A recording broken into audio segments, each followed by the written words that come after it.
En 1514, dans les couloirs sombres du château de Blois, Anne de Bretagne, reine de France, livrait son dernier souffle. Le cliquetis des clés résonne dans l'obscurité. Une odeur de cire fondue flotte, tandis que la lueur vacillante des torches éclaire des parchemins secrets. Pourquoi ce silence énigmatique? Quel mystère emporta-t-elle dans l'éternité? Les murmures des courtisans s'éteignent, comme un écho des intrigues de la Renaissance. Une lettre inachevée, un regret ou une vérité trop dangereuse. Plongez dans les dernières 24 heures d'Anne de Bretagne, un mystère dévoilé, où drame et mystère s'entrelacent. Suivez cette saga historique et découvrez les secrets d'une reine au cœur des intrigues. Écoutez, et que l'énigme s'éclaire. En 1514, dans le château de Blois, Anne de Bretagne affrontait son destin. Pourquoi ce silence? Le cliquetis des clés résonnait dans les couloirs sombres. Une odeur de cire fondue emplissait l'air. Était-ce la fin d'une reine ou le début d'un mystère insondable? Envisionnez-vous dans le château de Blois, le 9 janvier 1514, où le froid glacial s'infiltre par les fenêtres ogivales. L'odeur de la pierre humide se mêle à celle de la cire chaude des torches, dont la lueur vacillante éclaire des tapisseries aux couleurs fanées. Anne de Bretagne, affaiblie par une maladie persistante, repose sur un lit orné de velours brodé, ses doigts serrant un médaillon d'or.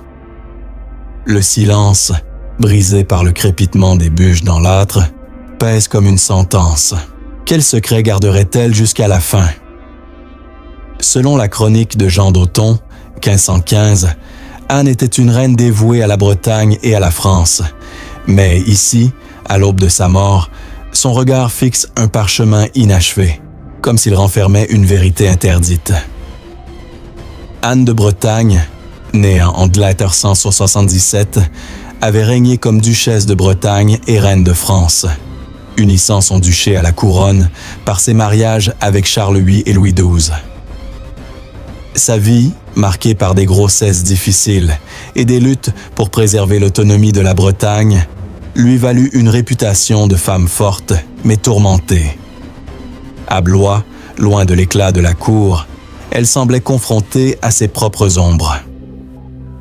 L'odeur de l'encre, encore fraîche sur un parchemin à ses côtés, trahissait une urgence. Écrivait-elle pour expier ses regrets?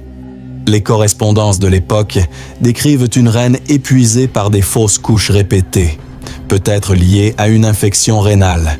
Selon des analyses médicales modernes, son silence, analysé sous un prisme psychologique, reflétait-il une culpabilité liée à ses échecs à produire un héritier mâle? Ses yeux brillaient d'une lueur étrange, comme habités par une dernière volonté. Le décor du château de Blois s'anime sous vos yeux. Les couloirs, ornés de fresques Renaissance, résonnent du cliquetis des clés des gardes. Les vitraux, baignés d'une lumière pâle, projettent des ombres spectrales sur les murs de pierre. Envisionnez-vous près de Anne, entendant le crépitement des flammes dans l'âtre, sentant l'odeur âcre de la cire fondue. Quel mystère portait-elle dans son cœur? Un courtisan, cité dans les chroniques de Jean d'Othon, 1515, rapporte qu'elle murmurait des mots sur une promesse oubliée. Était-ce une allusion à un vœu pour la Bretagne ou un regret lié à sa fille Claude? Le château, théâtre des intrigues de la Renaissance, semblait refléter les tourments de son âme, mais une lettre, cachée sous son oreiller, allait tout changer. Pourquoi, dans les ténèbres de Blois, Anne de Bretagne s'agrippait-elle à un mystère? Le craquement des bûches dans l'âtre résonnait comme un écho de son passé. Une odeur de cire fondue flottait dans l'air. Était-ce une confession inachevée ou un secret destiné à l'oubli?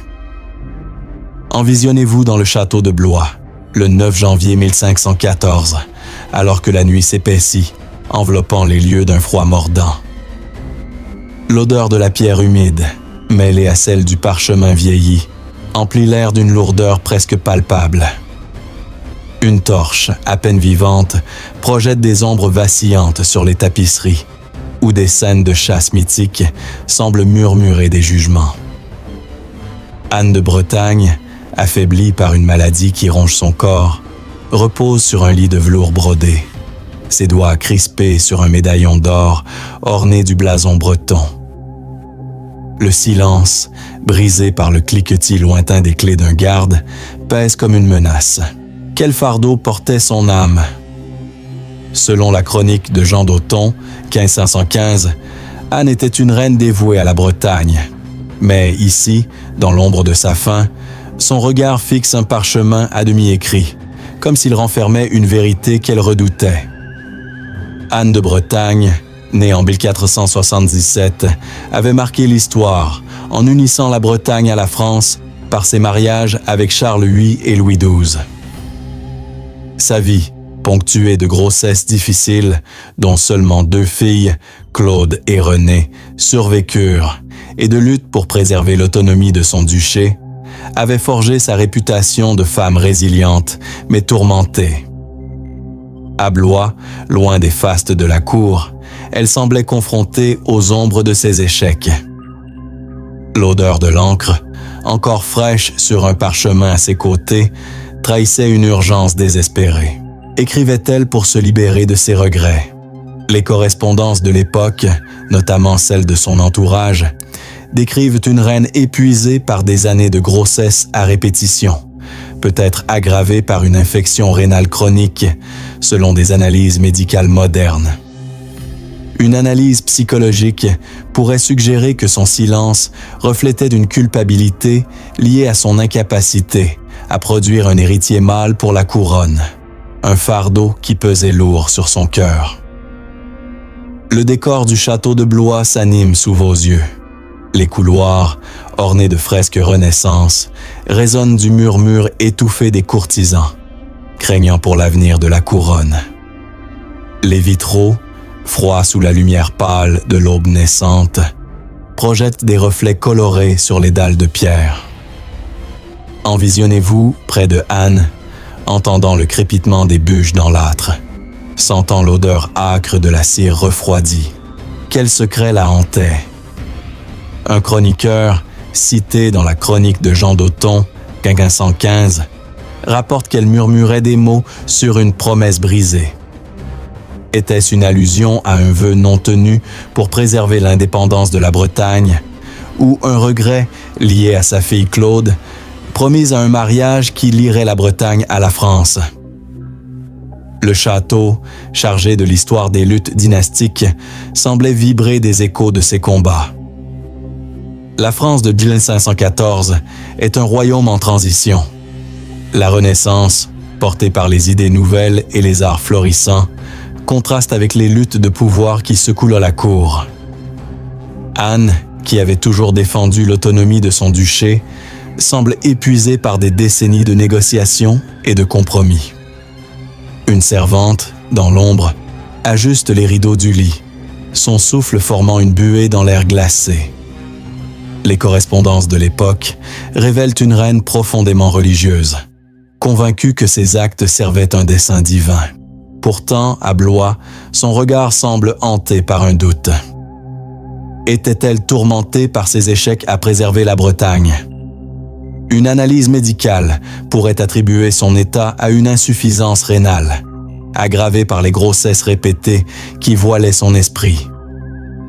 Pourtant, ses doigts continuaient de serrer le médaillon, comme si elle cherchait une dernière lueur d'espoir.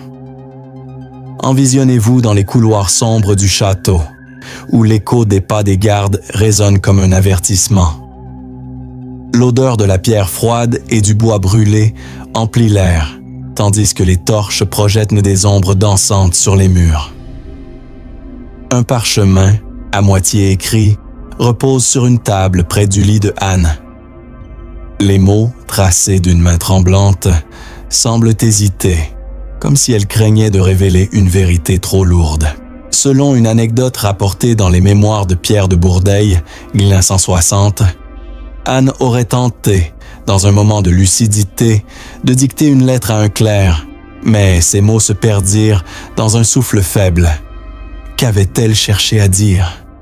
Était-ce une justification de ses choix pour la Bretagne, ou un regret lié à l'avenir de sa fille Claude, promise à François d'Angoulême? La chambre, éclairée par une torche mourante, semble rétrécir sous le poids du silence.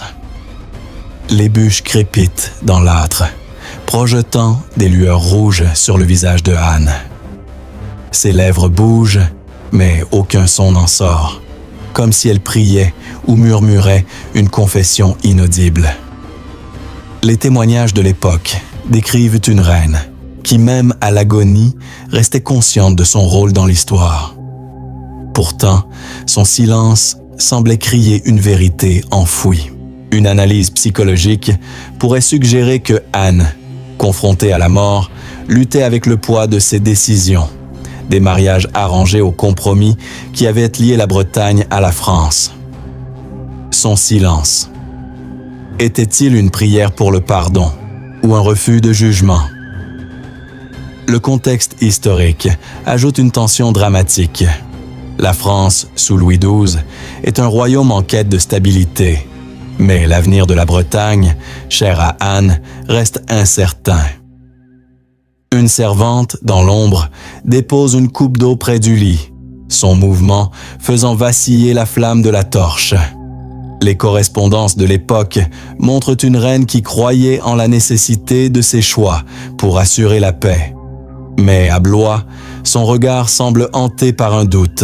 Quel secret la retenait encore? Était-elle en train de revoir les promesses qu'elle avait faites à son peuple breton ou les sacrifices qu'elle avait consentis pour la couronne? Envisionnez-vous près du lit de Anne, sentant l'odeur de la cire refroidie, entendant le craquement des bûches dans l'âtre. Un parchemin, glissé sous un coussin, attire votre regard. Les mots, à peine lisibles, semblent porter une urgence désespérée. Je n'ai jamais su protéger. Était-ce une confession sur ses échecs à préserver l'indépendance de la Bretagne ou un regret plus intime lié à ses filles? Les mémoires de l'époque laissent entendre qu'elle travaillait sur une lettre destinée à sa fille Claude. Peut-être une tentative de lui transmettre un dernier conseil. Qu'avait-elle cherché à transmettre?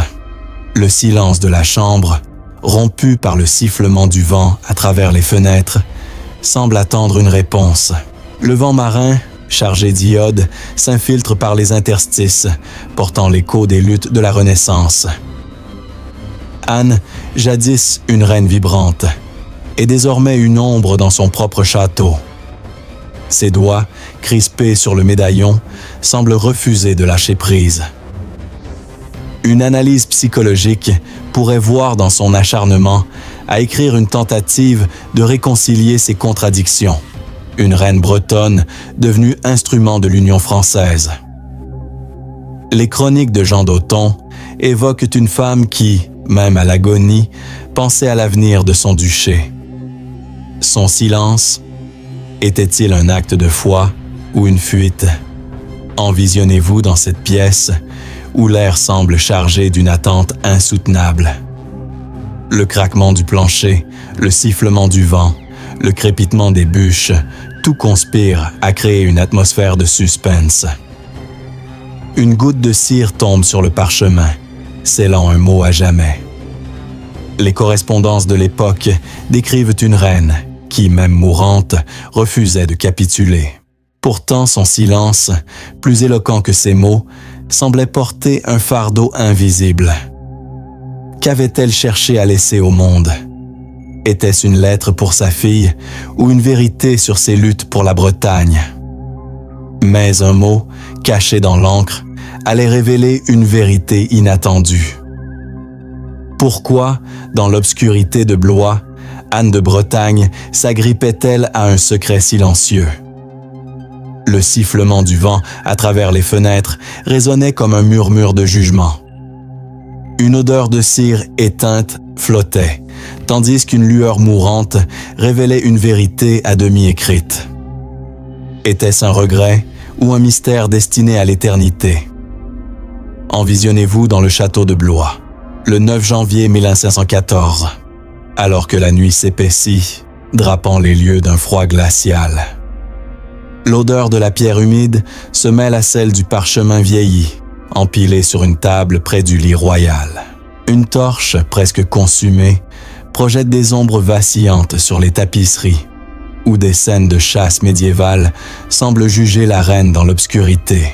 Anne de Bretagne, le visage creusé par la maladie, repose sur un lit de velours brodé, ses doigts serrant un médaillon d'or orné du blason breton. Le silence, brisé par le crépitement des bûches dans l'âtre, pèse comme une sentence inéluctable. Quel fardeau portait son âme? Selon la chronique de Jean d'Othon, 1515, Anne était une reine dévouée à la Bretagne, mais ici, dans l'ombre de sa faim, son regard fixe un parchemin inachevé, comme s'il contenait une vérité qu'elle craignait de révéler. Anne de Bretagne, née en 1477, avait marqué l'histoire par son rôle de duchesse de Bretagne et de reine de France, unissant son duché à la couronne par ses mariages avec Charles Buet et Louis XII. Sa vie, marquée par des grossesses difficiles, dont seulement 2 filles, Claude et Renée, survécurent et des luttes pour préserver l'autonomie de la Bretagne, avait forgé sa réputation de femme forte mais tourmentée. À Blois, loin des fastes de la cour, elle semblait confrontée aux échos de ses choix. L'odeur de l'encre, encore fraîche sur un parchemin à ses côtés, trahissait une urgence désespérée. Écrivait-elle pour se justifier? Les correspondances de l'époque, notamment celles de son entourage, décrivent une reine épuisée par des fausses couches répétées, peut-être liées à une infection rénale chronique, selon des analyses médicales modernes.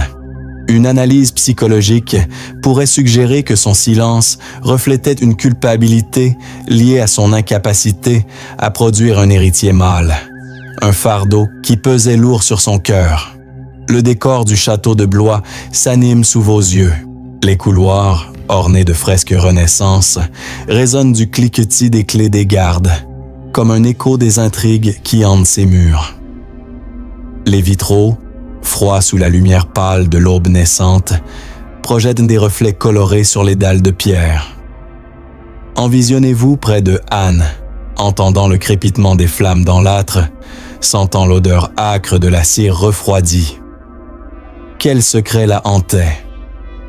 Un chroniqueur, cité dans la chronique de Jean d'Othon, 1515, rapporte qu'elle murmurait des mots sur une promesse trahie. Était-ce une allusion à un vœu non tenu pour préserver l'indépendance de la Bretagne, ou un regret lié à sa fille Claude, promise à un mariage qui lierait la Bretagne à la France? Le château, chargé de l'histoire des luttes dynastiques, semblait vibrer des échos de ces combats. La France de 1514 est un royaume en pleine mutation. La Renaissance, portée par les arts et les idées nouvelles, contraste avec les tensions dynastiques qui secouent la cour. Anne, qui avait toujours défendu l'autonomie de son duché, semble épuisée par des décennies de négociations et de compromis. Une servante, dans l'ombre, ajuste les rideaux du lit, son souffle formant une buée dans l'air glacé. Les correspondances de l'époque révèlent une reine profondément religieuse, convaincue que ses actes servaient un dessein divin. Pourtant, à Blois, son regard semble hanté par un doute. Était-elle tourmentée par ses échecs à préserver la Bretagne? Une analyse médicale pourrait attribuer son état à une insuffisance rénale, aggravée par les grossesses répétées qui voilaient son esprit. Pourtant, ses doigts continuaient de serrer le médaillon, comme si elle cherchait une dernière lueur d'espoir. Envisionnez-vous dans les couloirs sombres du château, où l'écho des pas des courtisans résonne comme un murmure de conspiration. L'odeur de la pierre froide et du bois brûlé emplit l'air, tandis que les torches projettent des ombres dansantes sur les murs. Un parchemin, à moitié écrit, repose sur une table près du lit de Anne. Les mots, tracés d'une main tremblante, semblent hésiter, comme si elle craignait de révéler une vérité trop lourde.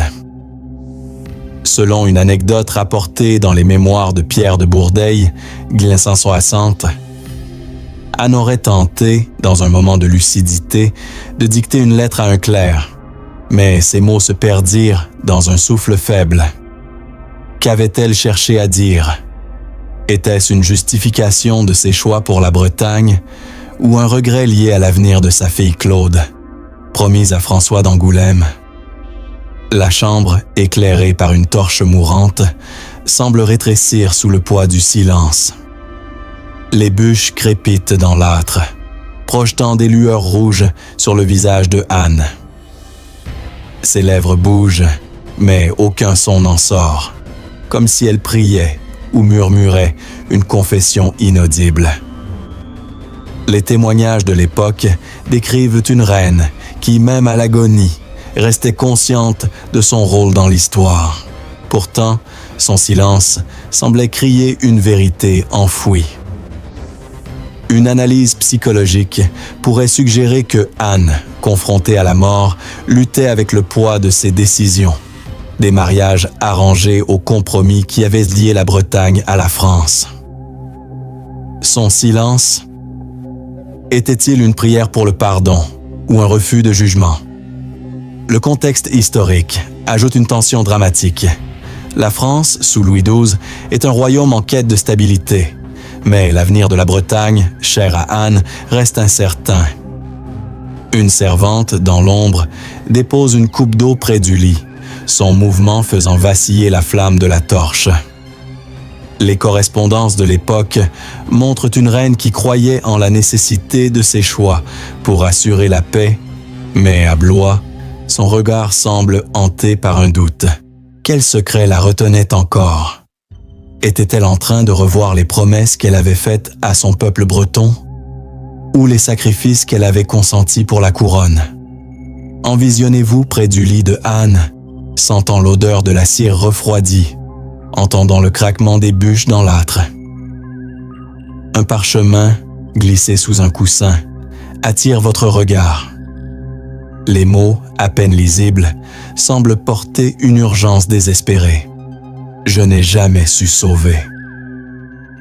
Était-ce une confession sur ses échecs à préserver l'indépendance de la Bretagne ou un regret plus intime lié à ses filles?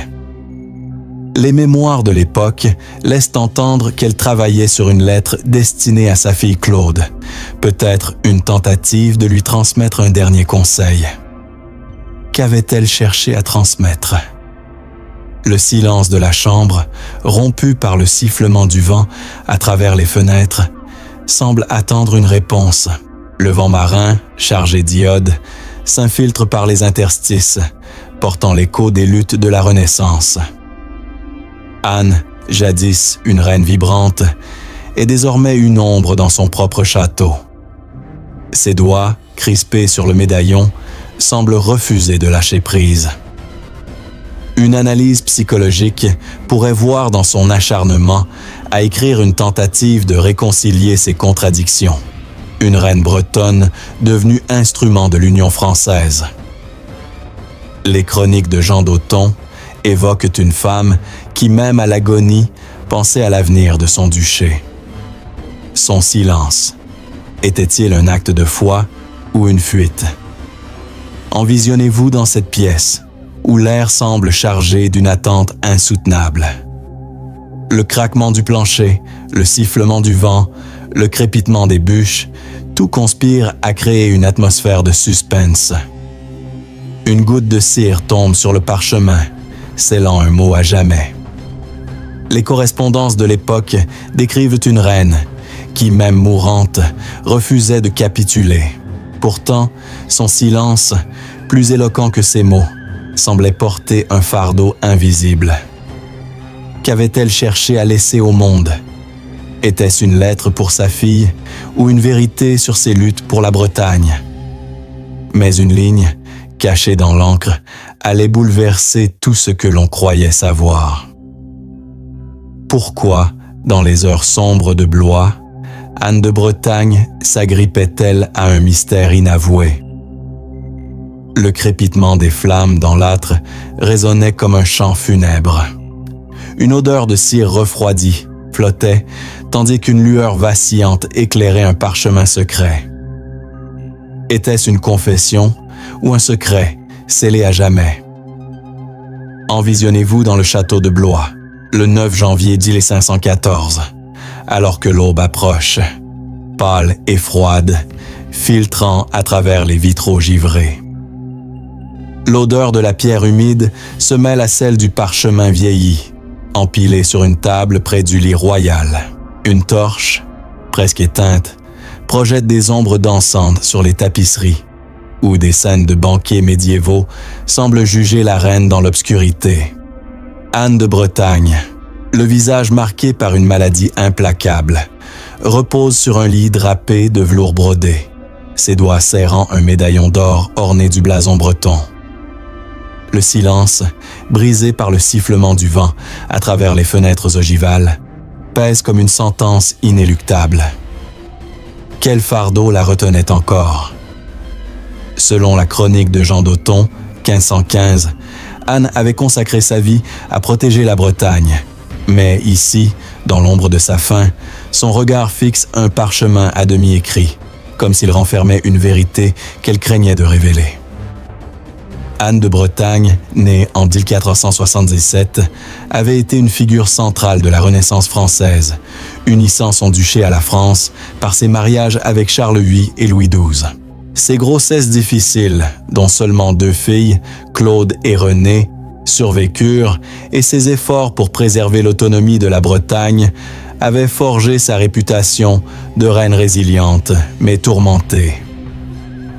À Blois, loin des fastes de la cour, elle semblait confrontée aux ombres de ses échecs. L'odeur de l'encre, encore fraîche sur un parchemin à ses côtés, trahissait une urgence désespérée. Écrivait-elle pour se justifier ou pour se confesser?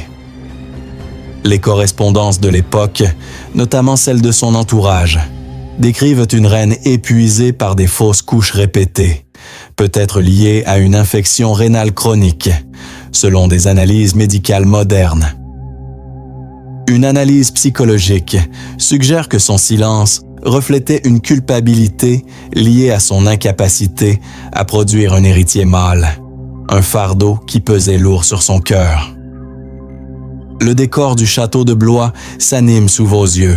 Les couloirs, ornés de fresques Renaissance, résonnent du cliquetis des clés des gardes, comme un écho des intrigues qui hantent ces murs. Les vitraux, froids sous la lumière pâle de l'aube, projettent des reflets colorés sur les dalles de pierre. Envisionnez-vous près de Anne, entendant le crépitement des flammes dans l'âtre, sentant l'odeur âcre de la cire refroidie.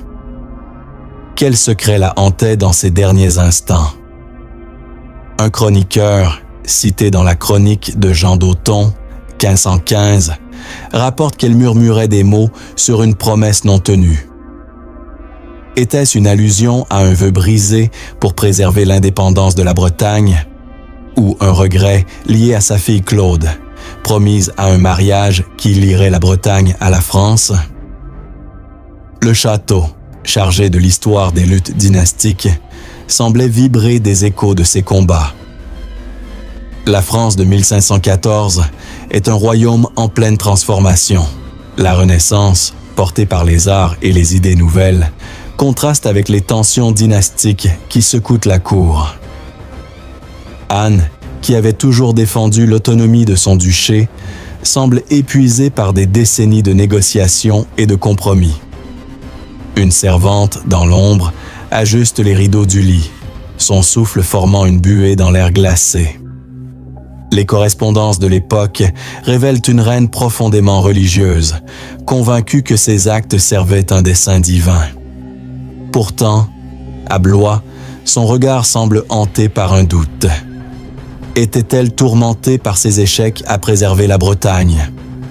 Une analyse médicale pourrait attribuer son état à une insuffisance rénale, aggravée par les grossesses répétées qui voilaient son esprit. Pourtant, ses doigts continuaient de serrer le médaillon, comme si elle cherchait une dernière lueur d'espoir. Envisionnez-vous dans les couloirs sombres du château, où l'écho des pas des courtisans résonne comme un murmure de conspiration. L'odeur de la pierre froide et du bois brûlé emplit l'air, tandis que les torches projettent des ombres dansantes sur les murs. Un parchemin, à moitié écrit, repose sur une table près du lit de Anne.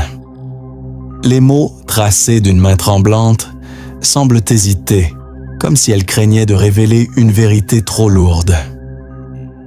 Selon une anecdote rapportée dans les mémoires de Pierre de Bourdeil, il est né en 160, Anne aurait tenté, dans un moment de lucidité, de dicter une lettre à un clerc. Mais ces mots se perdirent dans un souffle faible. Qu'avait-elle cherché à confesser? Était-ce une justification de ses choix pour la Bretagne ou un regret lié à l'avenir de sa fille Claude, promise à François d'Angoulême? La chambre, éclairée par une torche mourante, semble rétrécir sous le poids du silence. Les bûches crépitent dans l'âtre, projetant des lueurs rouges sur le visage de Anne. Ses lèvres bougent, mais aucun son n'en sort, comme si elle priait ou murmurait une confession inaudible. Les témoignages de l'époque décrivent une reine qui, même à l'agonie, restait consciente de son rôle dans l'histoire. Pourtant, son silence semblait crier une vérité enfouie. Une analyse psychologique pourrait suggérer que Anne, confrontée à la mort, luttait avec le poids de ses décisions. Des mariages arrangés au compromis qui avaient lié la Bretagne à la France. Son silence. Était-il une prière pour le pardon ou un refus de jugement? Le contexte historique ajoute une tension dramatique. La France, sous Louis XII, est un royaume en quête de stabilité. Mais l'avenir de la Bretagne, chère à Anne, reste incertain. Une servante, dans l'ombre, dépose une coupe d'eau près du lit, son mouvement faisant vaciller la flamme de la torche. Les correspondances de l'époque montrent une reine qui croyait en la nécessité de ses choix pour assurer la paix. Mais à Blois, son regard semble hanté par un doute. Quel secret la retenait encore? Était-elle en train de revoir les promesses qu'elle avait faites à son peuple breton? Ou les sacrifices qu'elle avait consentis pour la couronne? Envisionnez-vous près du lit de Anne, sentant l'odeur de la cire refroidie, entendant le craquement des bûches dans l'âtre. Un parchemin, glissé sous un coussin, attire votre regard. Les mots, à peine lisibles, semblent porter une urgence désespérée. Je n'ai jamais su réconcilier. Était-ce une confession sur ses échecs à préserver l'indépendance de la Bretagne ou un regret plus intime lié à ses filles? Les mémoires de l'époque laissent entendre qu'elle travaillait sur une lettre destinée à sa fille Claude, peut-être une tentative de lui transmettre un dernier conseil. Qu'avait-elle cherché à transmettre? Le silence de la chambre, rompu par le sifflement du vent à travers les fenêtres, semble attendre une réponse. Le vent marin, chargé d'iode, s'infiltre par les interstices, portant l'écho des luttes de la Renaissance. Anne, jadis une reine vibrante, est désormais une ombre dans son propre château. Ses doigts, crispés sur le médaillon, semblent refuser de lâcher prise. Une analyse psychologique pourrait voir dans son acharnement à écrire une tentative de réconcilier ses contradictions. Une reine bretonne devenue instrument de l'Union française. Les chroniques de Jean d'Othon évoquent une femme qui, même à l'agonie, pensait à l'avenir de son duché. Son silence. Était-il un acte de foi ou une fuite? Envisionnez-vous dans cette pièce, où l'air semble chargé d'une attente insoutenable. Le craquement du plancher, le sifflement du vent, le crépitement des bûches, tout conspire à créer une atmosphère de suspense. Une goutte de cire tombe sur le parchemin, scellant un mot à jamais. Les correspondances de l'époque décrivent une reine qui, même mourante, refusait de capituler. Pourtant, son silence, plus éloquent que ses mots, semblait porter un fardeau invisible. Qu'avait-elle cherché à laisser au monde? Était-ce une lettre pour sa fille ou une vérité sur ses luttes pour la Bretagne? Mais une phrase, cachée dans l'encre, allait révéler une vérité choquante. Pourquoi, dans l'ombre de sa dernière heure, Anne de Bretagne s'agrippait-elle à un mystère inavoué? Le sifflement du vent, à travers les fenêtres, résonnait comme un écho de ses luttes. Une odeur de cire éteinte flottait, tandis qu'une lueur vacillante éclairait un parchemin à demi écrit. Était-ce un dernier acte de foi ou un secret destiné à l'éternité? Envisionnez-vous dans le château de Blois, le 9 janvier 1514, alors que l'aube blafarde pointe à l'horizon, filtrant à travers les vitraux givrés du château. L'odeur de la pierre humide se mêle à celle du parchemin vieilli, empilé sur une table près du lit royal. Une torche, réduite à une flamme mourante, projette des ombres dansantes sur les tapisseries, où des scènes de cour semblent murmurer des reproches. Anne de Bretagne, le corps affaibli par une maladie implacable, repose sur un lit drapé de velours brodé, ses doigts crispés sur un médaillon d'or orné du blason breton. Le silence, brisé par le crépitement des bûches dans l'âtre, pèse comme une sentence inéluctable. Quel fardeau la retenait encore? Selon la chronique de Jean d'Othon, 1515, Anne avait consacré sa vie à protéger la Bretagne. Mais ici, dans l'ombre de sa faim, son regard fixe un parchemin inachevé, comme s'il renfermait une vérité qu'elle craignait de révéler. Anne de Bretagne, née en 1477, avait marqué l'histoire par son rôle de duchesse de Bretagne et de reine de France, unissant son duché à la couronne par ses mariages avec Charles VIII et Louis XII. Ses grossesses difficiles, dont seulement 2 filles, Claude et Renée, survécurent et ses efforts pour préserver l'autonomie de la Bretagne avaient forgé sa réputation de femme résiliente mais tourmentée.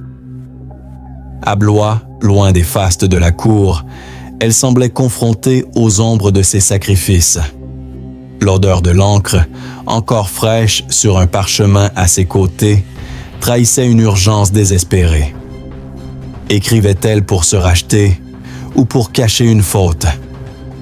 Les correspondances de l'époque, notamment celles de son entourage, décrivent une reine épuisée par des fausses couches répétées, peut-être liées à une infection rénale chronique, selon des analyses médicales modernes.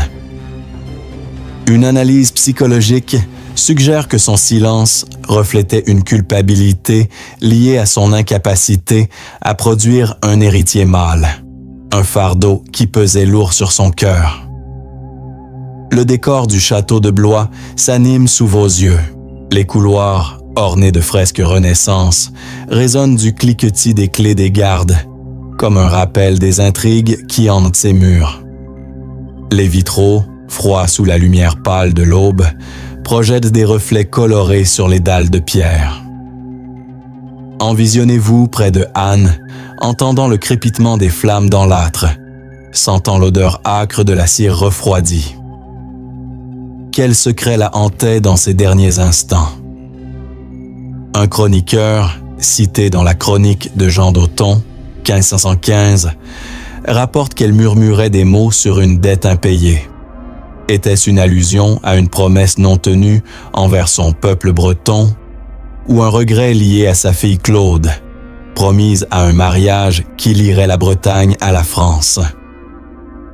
Le château, chargé de l'histoire des luttes dynastiques, semblait vibrer des échos de ses sacrifices. La France de 1514 est un royaume en pleine transformation. La Renaissance, portée par les arts et les idées nouvelles, contraste avec les tensions dynastiques qui scoutent la cour. Anne, qui avait toujours défendu l'autonomie de son duché, semble épuisée par des décennies de négociations et de compromis. Une servante, dans l'ombre, ajuste les rideaux du lit, son souffle formant une buée dans l'air glacé. Les correspondances de l'époque révèlent une reine profondément religieuse, convaincue que ses actes servaient un dessein divin. Pourtant, à Blois, son regard semble hanté par un doute. Était-elle tourmentée par ses sacrifices pour la couronne? Une analyse médicale pourrait attribuer son état à une insuffisance rénale, aggravée par les grossesses répétées qui voilaient son esprit. Pourtant, ses doigts continuaient de serrer le médaillon, comme si elle cherchait une dernière lueur d'espoir. Envisionnez-vous dans les couloirs sombres du château, où l'écho des pas des courtisans résonne comme un murmure de conspiration. L'odeur de la pierre froide et du bois brûlé emplit l'air, tandis que les torches projettent des ombres dansantes sur les murs. Un parchemin, à moitié écrit, repose sur une table près du lit de Anne. Les mots, tracés d'une main tremblante, semblent hésiter, comme si elle craignait de révéler une vérité trop lourde. Selon une anecdote rapportée dans les mémoires de Pierre de Bourdeille, 1560, Anne aurait tenté, dans un moment de lucidité, de dicter une lettre à un clerc. Mais ces mots se perdirent dans un souffle faible. Qu'avait-elle cherché à confesser? Était-ce une justification de ses choix pour la Bretagne ou un regret lié à l'avenir de sa fille Claude, promise à François d'Angoulême? La chambre, éclairée par une torche mourante, semble rétrécir sous le poids du silence. Les bûches crépitent dans l'âtre, projetant des lueurs rouges sur le visage de Anne. Ses lèvres bougent, mais aucun son n'en sort, comme si elle priait ou murmurait une confession inaudible. Les témoignages de l'époque décrivent une reine qui, même à l'agonie, restait consciente de son rôle dans l'histoire. Pourtant, son silence semblait crier une vérité enfouie. Une analyse psychologique pourrait suggérer que Anne, confrontée à la mort, luttait avec le poids de ses sacrifices, des mariages arrangés aux compromis qui avaient lié la Bretagne à la France. Son silence.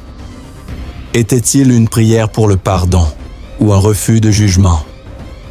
Le contexte historique ajoute une tension dramatique. La France, sous Louis XII, est un royaume en quête de stabilité, mais l'avenir de la Bretagne, chère à Anne, reste incertain. Une servante, dans l'ombre, dépose une coupe d'eau près du lit, son mouvement faisant vaciller la flamme de la torche. Les correspondances de l'époque montrent une reine qui croyait en la nécessité de ses choix pour assurer la paix. Mais à Blois, son regard semble hanté par un doute. Quel secret la retenait encore? Était-elle en train de revoir les promesses qu'elle avait faites à son peuple breton ou les sacrifices qu'elle avait consentis pour la couronne?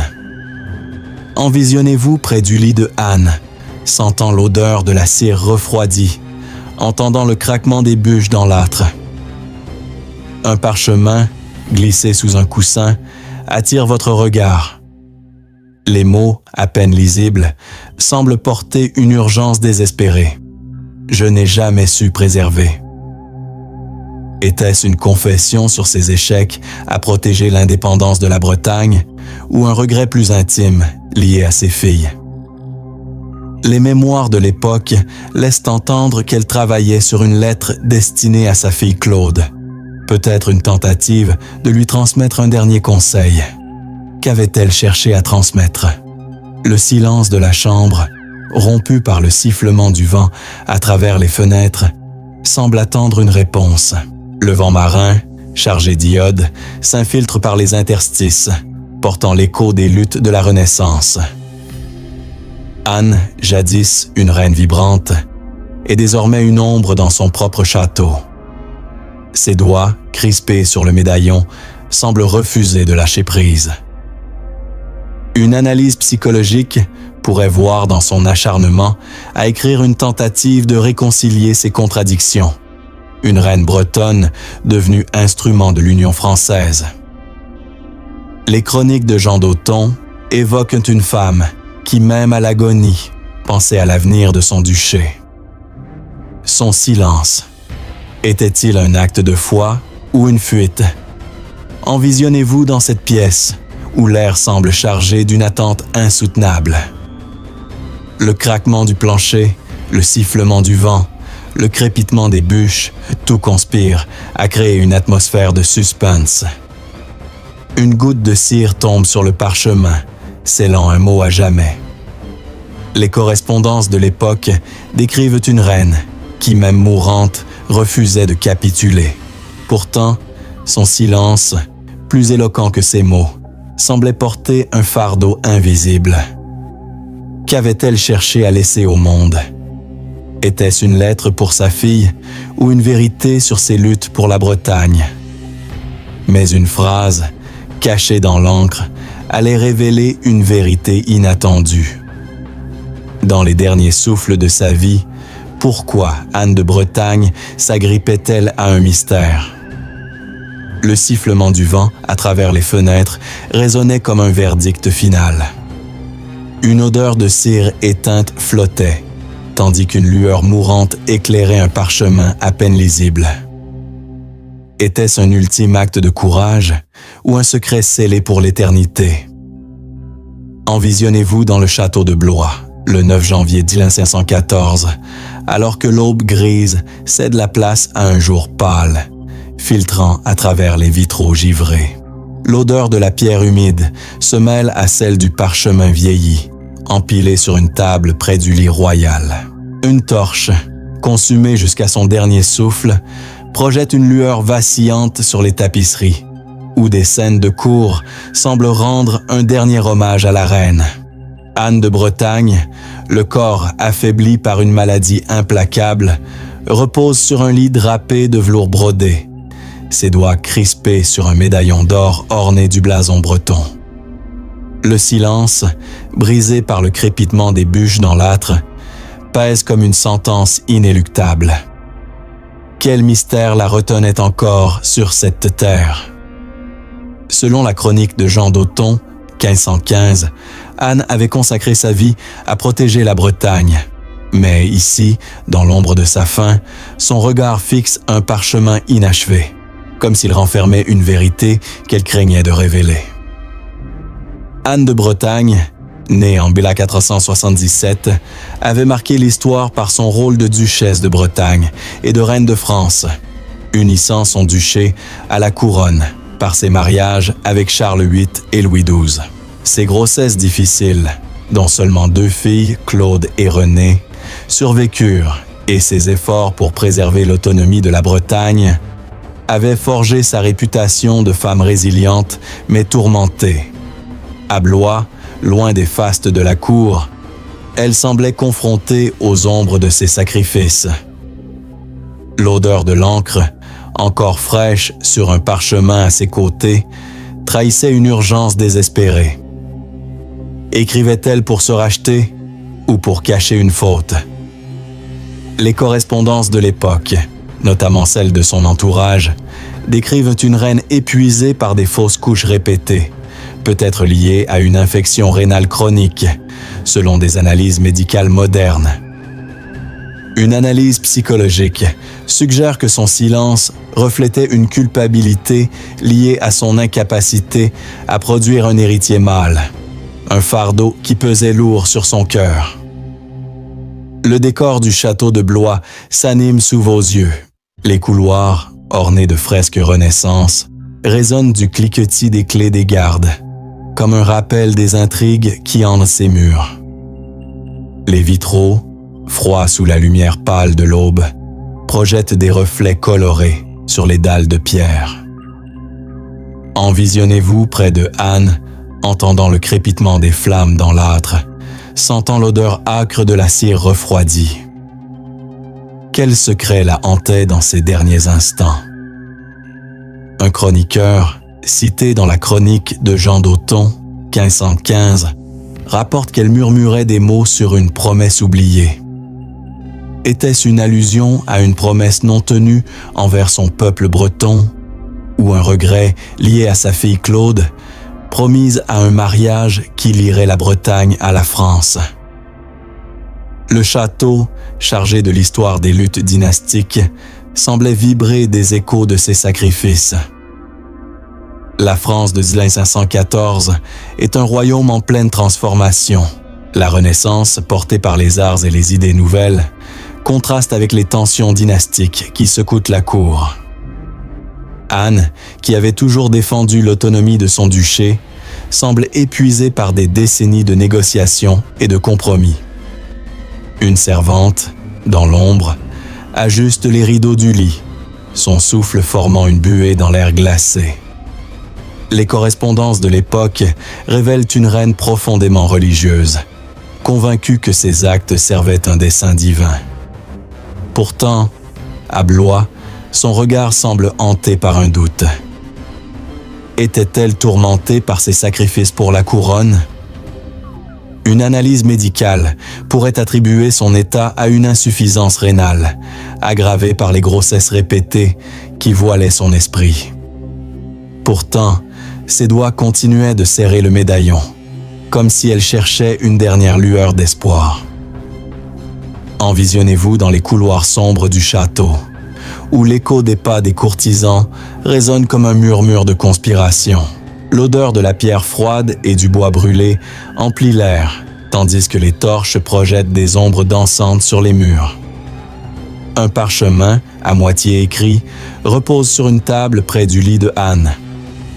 Les mots, tracés d'une main tremblante, semblent hésiter, comme si elle craignait de révéler une vérité trop lourde.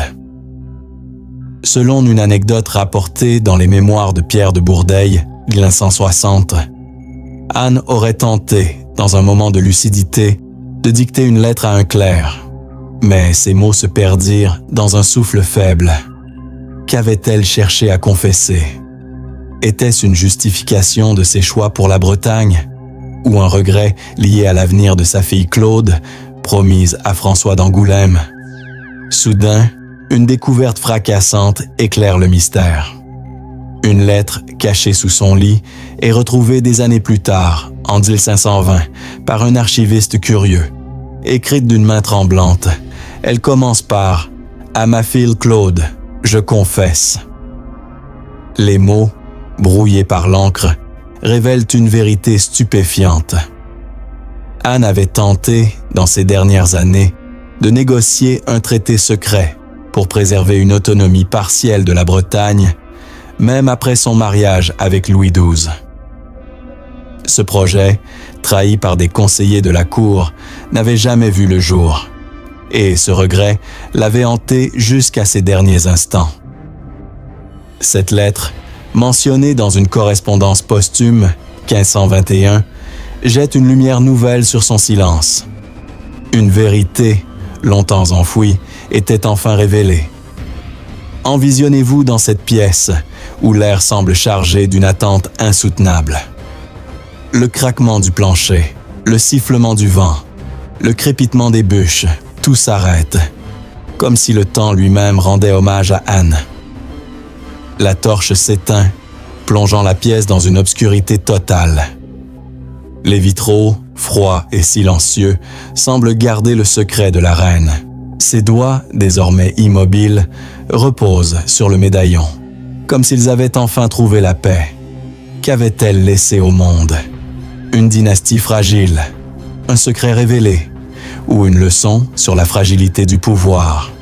Les chroniques de Jean d'Othon laissent entrevoir une femme qui vivait pour son duché, mais qui craignait d'être jugée par l'histoire.